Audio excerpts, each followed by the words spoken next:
सादर नमस्कार, सादर जय जिनेंद्र। क्षमा ब्रेकिंग जैन न्यूज प्रतिदिन प्रातः दोपहर एवं रात्रि में देश भर से संपूर्ण जैन समाज से संबंधित सही और सकारात्मक समाचारों के लिए देखना और सुनना न भूलें। साथ में आपसे विनम्र निवेदन है कि यदि आपने इस चैनल को सब्सक्राइब नहीं किया है तो कृपया अवश्य कीजिए और शेयर और लाइक करके धर्म प्रभावना में सहयोगी एवं सहभागी बनिए। संत शिरोमणि परम पूज्य आचार्य श्री विद्यासागर जी महाराज के संघ के पट्टाचार्य परम पूज्य नवाचार्य श्री समय सागर जी महाराज वर्तमान में मध्य प्रदेश प्रांत के जबलपुर में विराजमान हैं और यहां आपकी प्रतिदिन मंगल देशना के माध्यम से महती धर्म प्रभावना हो रही है। आचार्य श्री के दर्शनार्थ आ रहे अधिकांश भक्त जनों की अभिलाषा रहती है कि आचार्य श्री हमारी ओर देखें। प्रस्तुत प्रवचनों में इस संबंध में आचार्य श्री ने क्या कहा, लीजिए सुनिए पूरा मंगल उद्बोधन। परिणामों के माध्यम से ही हम इस संसार से अथवा भव समुद्र से पार हो सकते हैं। पार होने की इच्छा जिसके भीतर है वही मोक्ष मार्ग पर चलने के लिए तत्पर हो जाता है। मोक्ष को प्राप्त करना है क्या नहीं आप लोगों को है? लेकिन शोरगुल कम करो। मोक्ष मार्ग उसके बिना दिखाई नहीं पड़ता। आप लोगों की भूमिका अलग है, धर्म ध्यान करने की भूमिका आप लोगों की अलग है और श्रवण की अलग हुआ करती है।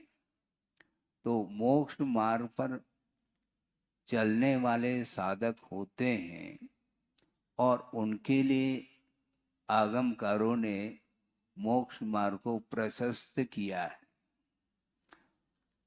बहुत पुराना प्रसंग आपके सामने रख रहा हूं।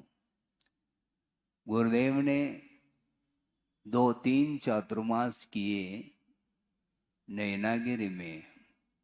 एक 78 में हुआ और लगातार 2 चातुर्मास 81 और 82 में हुए। उसमें उन चातुर्मास के दौरान पर्व का समय चल रहा था। भाद्रपद 10 लक्षण पर्व के दिनों में प्रतिदिन गुरुदेव एक एक धर्म पर प्रकाश डालते और सायंकालीन वेला में, संध्या वेला जिसको बोलते हैं, आचार्य भक्ति के उपरांत तत्व चर्चा होती थी। कुछ विद्वान लोग भी बैठ जाते थे और पब्लिक भी रहती थी और हम लोग भी बगल में बैठ जाते थे कि गुरुदेव क्या समाधान देते हैं, कैसी तत्व चर्चा होती है। एक विद्वान ने जिज्ञासा रखी कि महाराज आपकी क्या धारणा है। तो गुरुदेव ने कहा किस विषय में। महाराज मोक्ष मार्ग के विषय में आपकी धारणा क्या है, मोक्ष मार्ग के कितने भेद होते हैं। सीधा प्रश्न रखा उन्होंने। तो गुरुदेव ने कहा इसका समाधान तो मैं बाद में दूंगा, पहले आपकी धारणा क्या है, क्योंकि आप विद्वान हैं। विद्वान होने के नाते हमें आपको पूछना पड़ रहा है कि आपकी वस्तुतः धारणा मोक्ष मार्ग के विषय में किस रूप में है। तो उन्होंने साफ साफ उत्तर दिया कि महाराज मोक्ष मार्ग 2 प्रकार का है और उन्होंने रेफरेंस भी दे दिया। शायद मुझे स्मरण में है कि तत्वार सार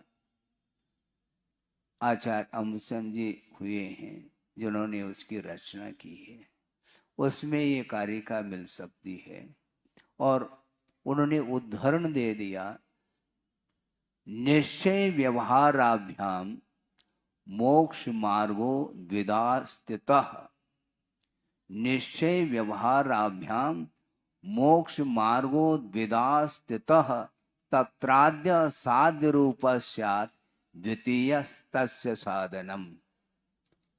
अब गुरुदेव ने सोचा रेफरेंस दे रहे हैं और आगम का बात तो ठीक कह रहे हैं। गुरुदेव ने कहा, पंडित जी, हाँ, हमने आपकी बात को सुन ली, बल्कि आपकी नहीं, आपने जो आगम का विषय दिया है बहुत उपयुक्त प्रासंगिक विषय आपने दिया। लेकिन लेकिन क्या महाराज, जब साफ साफ आगमकार कह रहे हैं निश्चय और व्यवहार के अपेक्षा से दो ही प्रकार का मोक्ष मार्ग होता है, तो इसमें किंतु और परंतु की कोई बात होनी नहीं चाहिए। बिल्कुल ठीक कह रहे हैं पंडित जी, लेकिन और लेकिन क्या है उसको स्पष्ट करना है। वस्तुतः देखा जाए मोक्ष मार्ग दो ही प्रकार का है, इसमें कोई दो राय नहीं है, और वह मोक्ष मार्ग आत्माश्रित है बंधुओं, ये ध्यान रखो। जो आत्माश्रित मोक्ष मार्ग है वो दो ही प्रकार का है, किंतु शरीराश्रित भी मोक्ष मार्ग होता है, ये ध्यान रखो। आप लोगों की दृष्टि नहीं जा पाती है, जाना चाहिए। उन्होंने उदाहरण भी दे दिया कि आप लोग दूध में से क्या निकालते हैं? ये निकालते हैं ना। हाँ, खोआ मंडी है, ध्यान रखो। हाँ, हमें खोआ नहीं बनाना ना, हमें कोई की आवश्यकता नहीं, आप खा लेना। हमें घृत को उस दूध में से निकालना है। हमें आपको पूछना चाहते हैं, मान लो एक गिलास दूध है, उसमें घी दिखाई पड़ रहा है क्या? जब घी है ही नहीं तो उसमें से निकलेगा कैसे? दिखाई तो नहीं दे रहा है, किंतु उसी दूध में से ही घृत निकलने वाला है। मान लो आप 4-5 किलो दूध तपाते हैं, फिर बाद में उसमें जामुन डालते हैं, फिर बाद में कालांतर में वह क्या जमता है? गलत बात है, दही नहीं जमता, दूध जमता है, ध्यान रखो। यही तो समस्या है, लेकिन व्यवहार चलता है, इसी का नाम चलती का नाम गाड़ी है, ये ध्यान रखो। दही नहीं जमता, दूध ही जमता है और दूध ही दही के रूप में परिवर्तित होता है जामुन डालने से, ये ध्यान रखो। समझ में तो बात आ रही? अच्छा, अब दही जब दूध जम गया या दही जम गया, जो भी जम गया, जमाना तो अलग है, और दही अब निकल आया उसी दूध में से, उस दही का मंथन होता है, दूध का मंथन नहीं होता। ठीक है? अब दही का मंथन करना है, दही को कहां पर रखेंगे आप? दही का मंथन करेंगे, दही किसके आश्रित रहेगा? पात्र के आश्रित रहेगा। दही पात्र में डाल दिया और मथानी के माध्यम से उसका मंथन आप लोग करते हैं। आप लोग नहीं करते, महिला वर्ग को ये ज्ञान है। हाँ, वो मंथन करती रहती, दही का मंथन। और दही का मंथन जब मथानी से किया जाता है तो उस दही में से ही वह नवनीत निकल आता है, और नवनीत निकलने के बाद फिर दाह संस्कार की आवश्यकता, अग्नि संस्कार जिसको बोलते हैं, और उसमें से जो जलांश है नवनीत में, वह सारा सारा दूर हो जाता है, वह जलांश जल जाता है, तो शेष क्या बचता है? घी, और उसमें से सुगंधी फूटती है।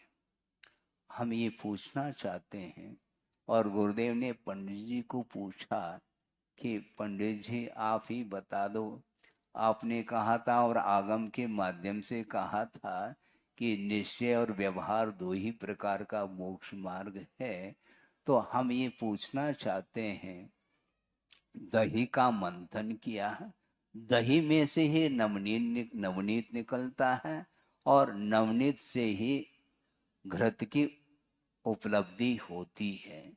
लेकिन वह दही का मंथन जो किया है वह अधर में थोड़ी किया है, पात्र की आवश्यकता है। उसी प्रकार यह जो निश्चय और व्यवहार मोक्ष मार्ग है, ये दोनों आत्माश्रित है, भावात्मक है।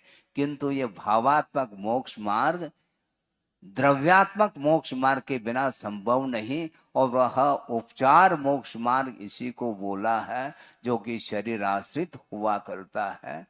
शरीर आश्रित का अर्थ 28 मूल गुणों का जो पालन होता है वह शरीर आश्रित ही मोक्ष मार्ग माना जाता है। इसको प्रमुखता नहीं दी है, ये बात अलग है। किंतु वस्तुतः दही पात्र के बिना संभव नहीं। अधर में आप दही का मंथन करोगे क्या? तो ये शरीर है। रत्नत्रय का आधार कौन है?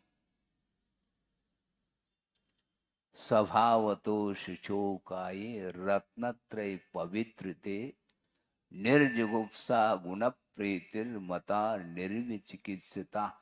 इस प्रकार निर्विचिकित्सा अंग के प्रसंग में आचार्य समंतभद्र स्वामी ने रत्नकर्ण श्रावकाचार्य के अंदर इस प्रसंग को रखा है। यह यद्यपि शरीर अपवित्र वस्तुओं से निर्मित है, सप्त धातु में यह शरीर है, घिनौना है, इसका भीतर का मटेरियल बाहर आ जाए तो फिर देखो क्या स्थिति बनती है? देखने लायक है क्या वो?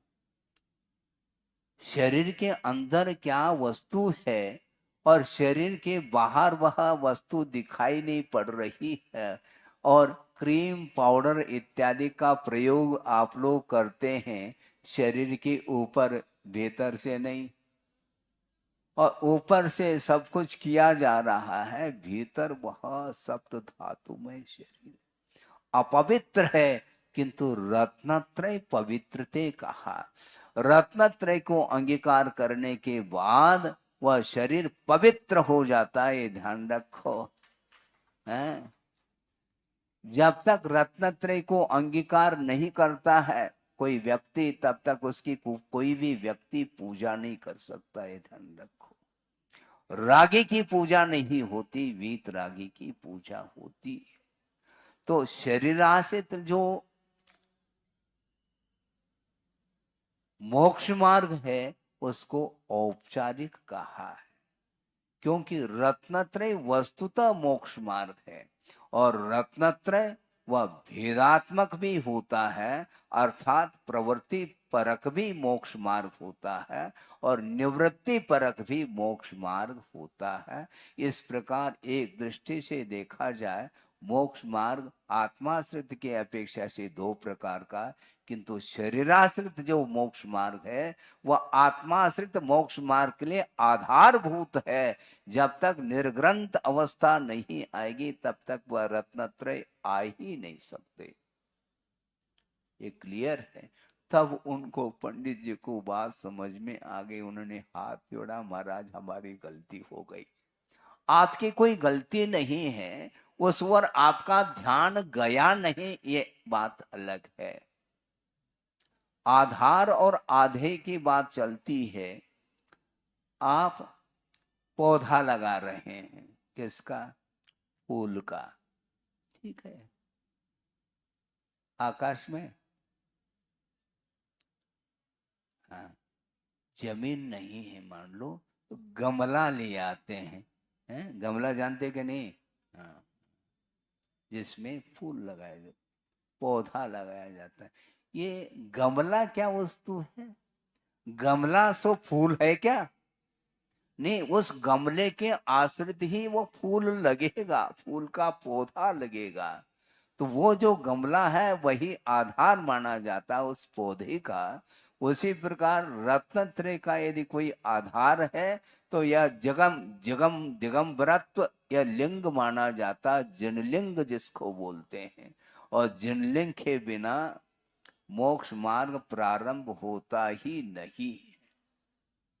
हाँ, 9 तारीख के दिन नमस्कार मंत्र, महामंत्र, अनादि अनिधन जो मंत्र है, उसकी कुछ विशेषताएं आपके सामने रखी थी। अल्प समय था, किंतु वह दिगंबरत्व के बिना संभव नहीं। मोक्ष मार्ग, पंच परमेष्टि का स्मरण आप करते हैं, वर्तमान में अनंत परमेष्टि दिखाई नहीं दे रहे हैं।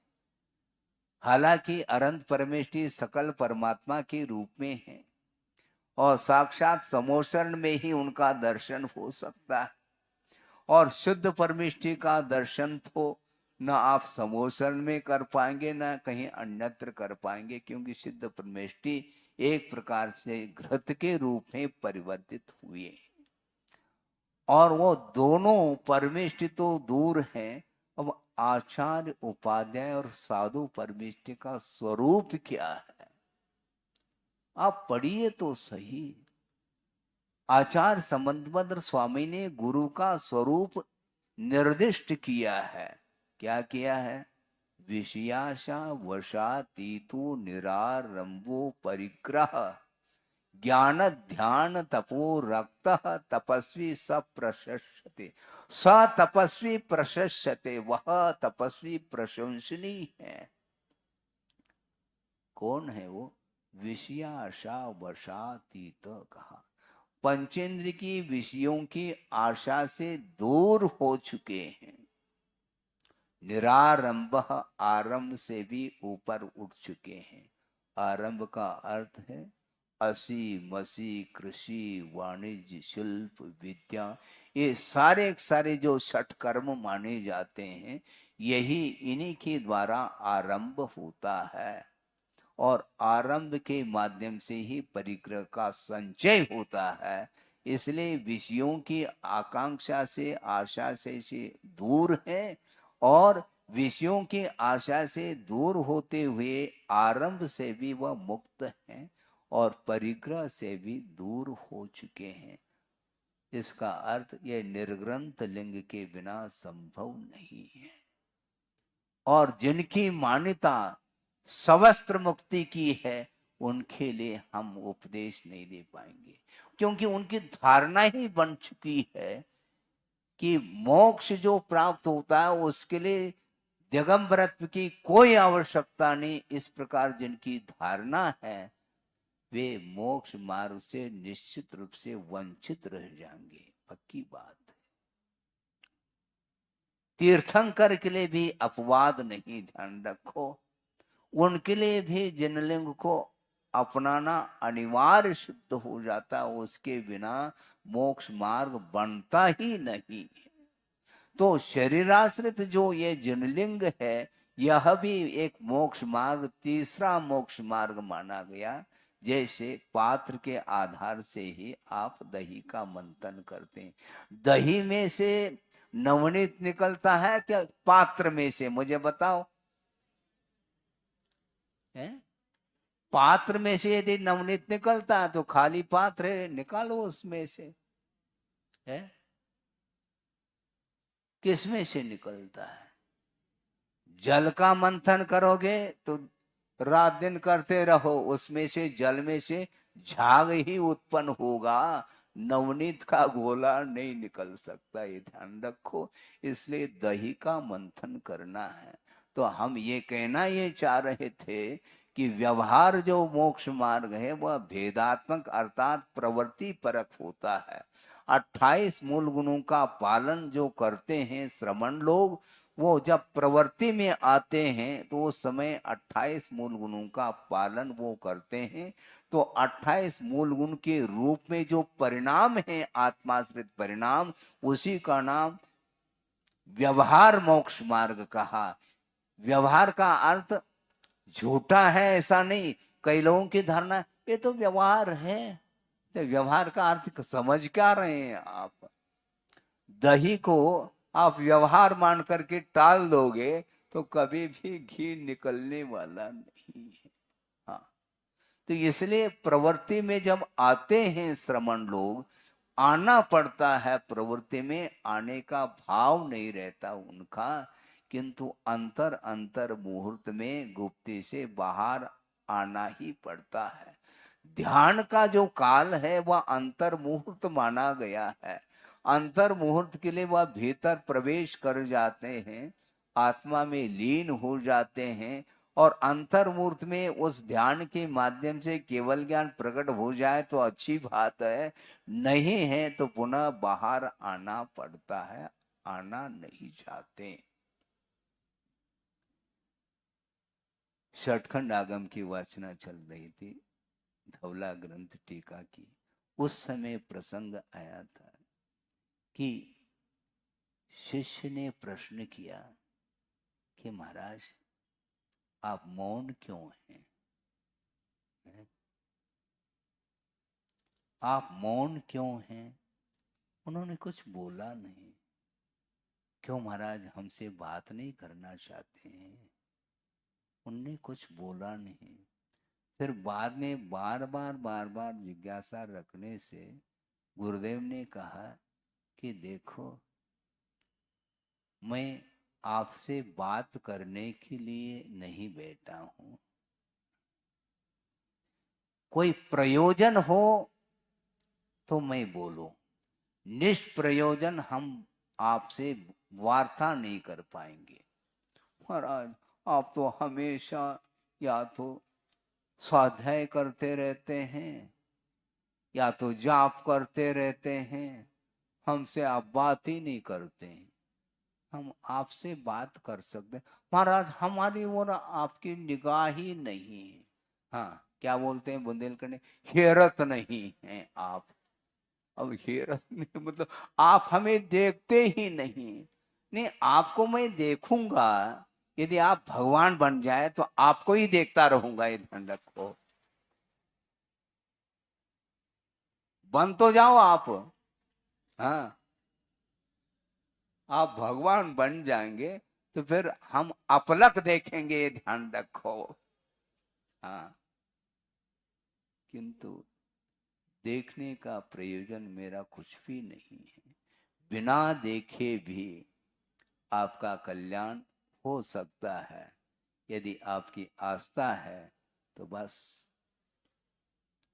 आचार्य मौन भी रहें तो भी उपदेश मिल सकता है। ये माइक फिटिंग करने की कोई आवश्यकता, माइक टेस्टिंग क्या कर रहे हो? टेस्टिंग क्या कर रहे हैं? अपने आप को टेस्टिंग करो। उपदेश की कोई आवश्यकता इसलिए नहीं है, ये दिगंबरत्व अपने आप में ये जो लिंग है, इसके दर्शन करने के माध्यम से भी सम्यक्त की उत्पत्ति हो सकती है। ये जिनलिंग माना गया है, जिनबिंब दर्शन करते हैं तो वहां पर क्या आपको मिलता है? उपदेश मिल रहा है क्या? अभी आप लोगों ने संगम कॉलोनी वालों ने कहा कि महाराज क्या, कौन से चंद्रप्रभु भगवान, हाँ, और शांतिनाथ भगवान, ये ध्यान रखो। आप किसी भी तीर्थंकर की आराधना करो, हमें कोई बाधा नहीं, चंद्र प्रभु की ही करो, शांतिनाथ की ही करो, लेकिन हम ये आपको ये पूछना चाहते हैं, तीर्थंकरों में कोई अंतर है क्या? चाहे वृषभनाथ हो, चाहे पार्श्वनाथ हो, चाहे महावीर हो, चाहे शांतिनाथ हो, कोई भी नाथ हो, नाथ है, ये ध्यान रखो। तीन लोक के नाथ हैं, मोक्ष मार्ग के नेता हैं वो, लेकिन एक भाव आ जाते हैं, महाराज हम क्या करें, कोई बाधा नहीं, और किसी नाथ की पूजा ना करो, शांतिनाथ की करो, कोई बाधा नहीं। वीतरागी की यदि आराधना आप कर रहे हैं, निश्चित रूप से आपका कल्याण होगा, पक्की बात है। तो मैं ये कह रहा था कि वस्तुतः ये परिणाम होते रहते हैं, ये अपनी कमजोरी मानी जाती है, कोई बाधा नहीं। किंतु पंच परमेष्टि का स्मरण जब करते हैं उस समय वीतराग दशा का ही भान होता है। पंच परमेष्टि में किसका नाम है, आप बता सकेंगे? आदिनाथ का नाम है, बड़े बाबा का, शांतिनाथ, पार्श्वनाथ। 24 तीर्थंकर में से किसी भी तीर्थंकर का नाम नहीं उसमें। नमो अरहंतानम, अरहंत परमेष्टि को मैं स्मरण में ला रहा हूं। ये अरहंत परमेष्टि को स्मरण में लाया है, ये नाम नहीं है क्या? नाम तो है, किंतु यह प्रॉपर नाउन नहीं है, कॉमन नाउन है। पर्टिकुलर किसी तीर्थंकर का नाम यहां पर अंकित नहीं किया नमस्कार मंत्र में। जिन्होंने 18 दोषों से जो मुक्त है, जिन्होंने 4 घातिया कर्मों को समाप्त कर दिया है, वे अरहंत अवस्था में माने जाते हैं। उनकी मैं स्तुति करता हूं, उनकी उपासना करता हूं। तो यहाँ पर पर्टिकुलर कोई नाम आया क्या? नहीं है। इसलिए तीर्थंकर हैं। अरहंत अर्थात तीर्थंकर का ही प्रतीक है। इसलिए आप पंच परमेष्टि का स्मरण करिए। वस्तु मैं ये कह रहा था कि महाराज आप बोलना क्यों नहीं चाहते? भैया बोलते बोलते अनंत काल व्यतीत हुआ है, उससे कोई कार्य हो नहीं रहा है, किससे वार्ता करें? और कल या परसों हमने बात कही थी कि 923 जो पुत्र हुए थे निगोद से निकल करके चक्री के, भरत चक्रवर्ती के, वे मौन रहे बताते हैं। चक्रवर्ती को चिंता हो गई, पुत्र उत्पन्न हो इसकी प्रतीक्षा में मैं था, और 923 पुत्र हो गए लेकिन बोल नहीं रहे हैं। ये चिंता हो गई। ये गूंगे तो नहीं भगवान? नहीं, गूंगे नहीं, बहुत अच्छे बोलते हैं, लेकिन तुमसे नहीं बोलेंगे, हमसे बोलेंगे। हाँ, वृषभनाथ भगवान ने यही कहा, आपसे कोई उन्हें प्रयोजन नहीं है। अब वो निकलने वाले हैं कुछ ही दिनों में, और निकल गए, कड़ गए।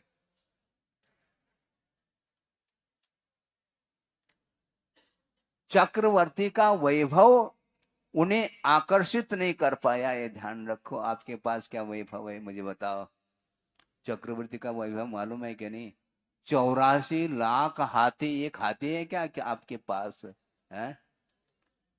84 लाख, लेकिन उन्होंने खरीदा नहीं है, ध्यान रखो। ये पुण्य के उदय से वैभव उन्हें अनायास मिल जाता है। 18 करोड़ घोड़े, एक घोड़ा भी देखने में नहीं मिलता है। 18 करोड़ और उतनी रथ हैं, चांदी के रथ आप निकालते हैं, एक आध मिल जाए देखने में, उतने में आनंद का अनुभव होता है। 18 करोड़ घोड़े, 84 लाख हाथी, इतने रथ, 9 निधि, 14 रत्न, और हैं, ये तो हो गया अचेतन है। ये धन के अपेक्षा चेतन उसमें भी है, लेकिन 96,000 रानियां, और एक से एक सुंदर अप्सरा को भी मात कर रही हैं। इसके बाद भी 923 जो पुत्र उत्पन्न हुए, उन्होंने कहा आप ही राज कर लो, हम जा रहे हैं। यहां रहने पर हमें सुख मिलने वाला नहीं, क्योंकि ये जो भी वैभव है, संपदा है, वह सब इंद्रिय सुख के लिए कारण है बंधुओं। और इंद्रिय सुख जो होता है वह तात्कालिक होता है? सुबह भोजन कर लिया, शाम को फिर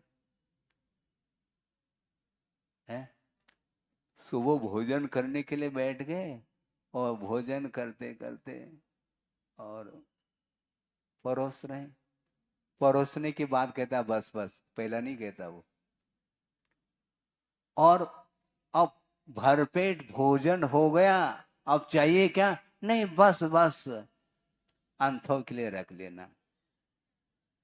ये स्थिति तात्कालिक तो आपको लगता है कि भूख मिट गई है, प्यास बुझ गया, लेकिन घंटे घंटे बाद में पुनः वही स्थिति है।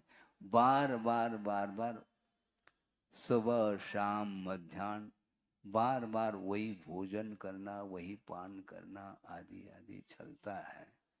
इसको बोलते हैं पराधीन सुख।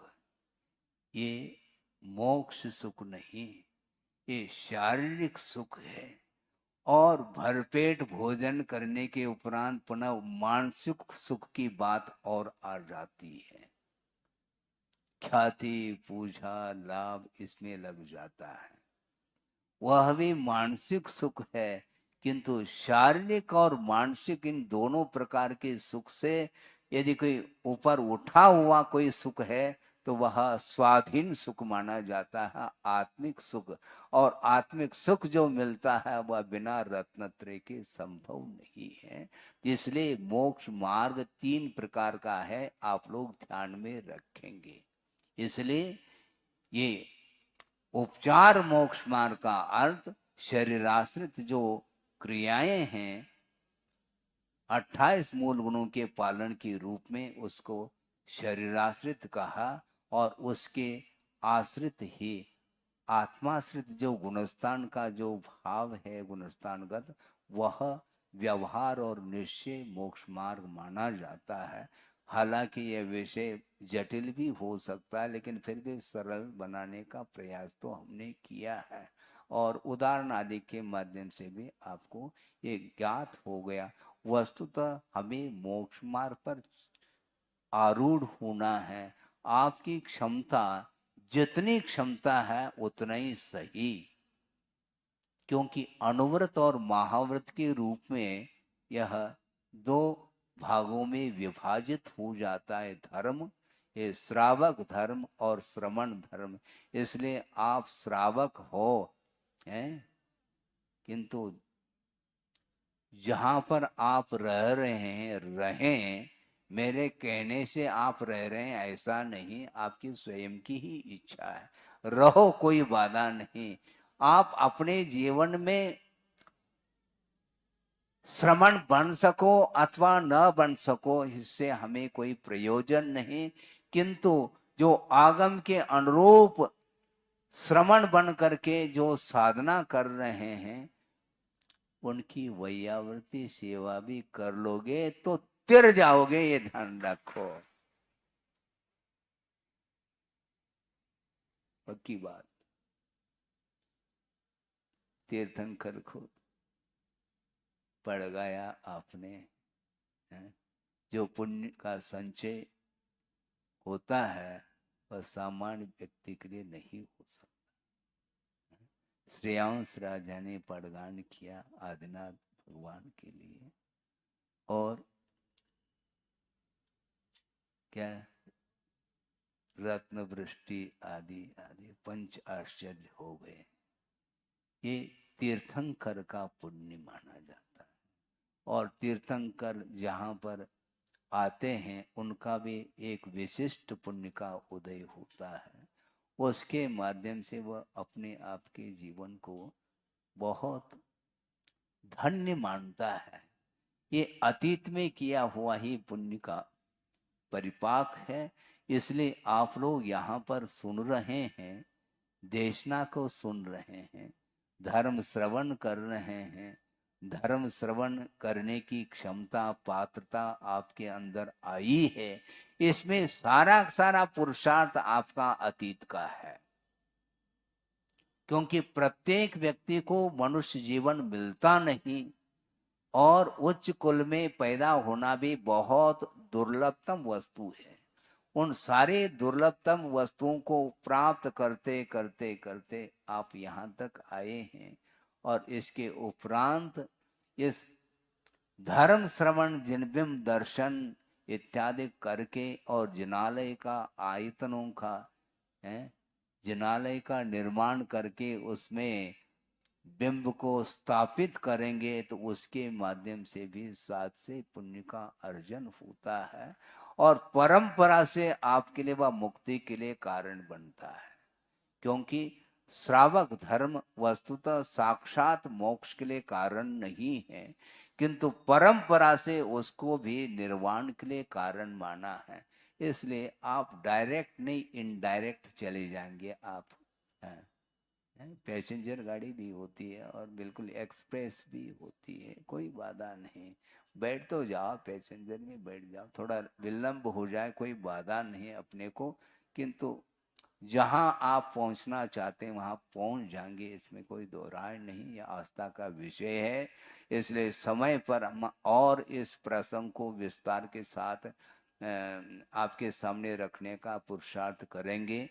अभी आप लोगों को यह मोक्ष मार्ग का जो स्वरूप संक्षेप में रखा है, इसको एक प्रकार से अपनी बुद्धि के अनुरूप इसके ऊपर चिंतन करेंगे और अपने जीवन में शक्ति के अनुरूप व्रत नियम इत्यादि लेकर के अपने जीवन को उन्नत बनाने का पुरुषार्थ करेंगे और उसके माध्यम से ही हमें स्वतंत्रता की उपलब्धि हो सकती है। हमें कल रात भर क्या सुना? हाँ, कवि सम्मेलन। नींद नहीं आई होगी हमारे ख्याल से है? लेकिन कई लोग कहते हैं महाराज आप जब प्रवचन सुनाने के लिए बैठ जाते हैं, तत्व चर्चा के लिए बैठ जाते हैं तो हमें नींद आती है, और कवि सम्मेलन में नींद नहीं आई। क्यों? यही तो है, रुचि की बात है, रुचि की बात है। गुरुदेव ने भी मनोरंजन किया था, 1 मिनट में समाप्त कर रहा हूं। महाराज हम माला फेरने के लिए बैठ जाते हैं तो झोंका आ जाता है, नींद आती है, और स्वाध्याय करने के लिए बैठ जाते हैं तो नींद आती है, धार्मिक कोई चर्चा सुनने के लिए बैठ जाते हैं तो नींद आती है। तो गुरुदेव ने कहा कि देखो उस समय कभी आपको नींद आती है जब शाम को या रात में बंडल गिनते हैं, किसके? बीड़ी बंडल नहीं, नोट के बंडल। हाँ, नोट के बंडल जब गिनते हैं उस समय आपको कभी भी झपकी नहीं आई होगी मेरे ख्याल से, है?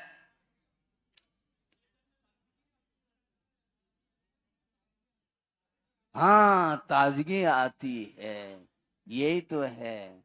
अपनी मतलब की बात में नींद गायब हो जाती है, ध्यान रखो।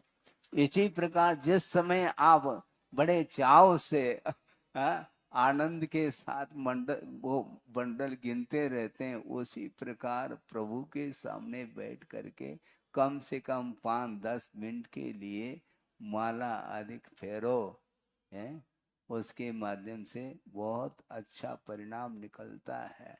इसलिए रागी को राग के क्षेत्र में सब कुछ भूल जाता है, सिवाय उसके और कोई चीज उसको दिखाई नहीं पड़ती है। पर वस्तु के प्रति जो आकर्षण है ये मोह के कारण होता है, ये बात अलग है। किंतु मोह की मात्रा धीरे धीरे कम करते चले जाएं तो निश्चित रूप से एक दिन पूर्ण रूप से मोह का अभाव हो सकता है और उसके माध्यम से ही आत्मिक सुख उपलब्ध हो सकता है। Kshama breaking Jain news YouTube channel पर विज्ञापन देकर धर्म प्रभावना में बने सहभागी। विज्ञापन देने हेतु संपर्क कीजिए मोबाइल नंबर 9026900740 एवं समाचार एवं वीडियो भेजने हेतु WhatsApp number 9335236222। Kshama breaking Jain news YouTube channel देखने के लिए आपको बहुत बहुत धन्यवाद। सादर प्रणाम, सादर जय जिनेंद्र।